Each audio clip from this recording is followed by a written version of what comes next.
sem član zdravstvenega sveta, kjer smo tudi v bistvu različni strokovnjaki obravnavali predlog tega zakona in podali vrsto pripomb, ki niso bile upoštevani, na koncu zaključili, da zakon v takšni obliki, kot je, ni primeren za sprejem.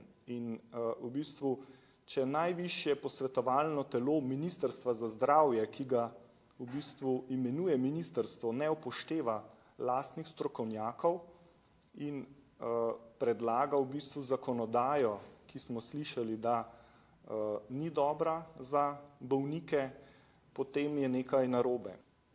Ali ta zakon torej povečuje dostopnost do psihoterapevtskih storitev? Odgovor je ne.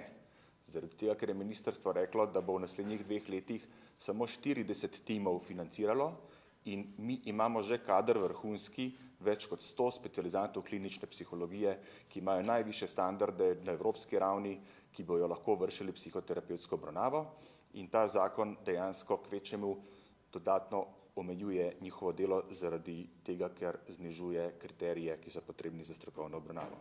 Ali dviguje kakovost? Nikakor ne. Ta zakon uvaja najnižje kriterije v Evropski uniji, ki so potrebne za poklic psihoterapevta, celo tako nizki so, da 1930 ur, ki se jih omenja, predstavlja približno dobro leto enega univerzitetnega študija, in to lahko s katerokoli fakulteto samo to dodatno leto po številu ur narediš in postaneš kar psihoterapevt.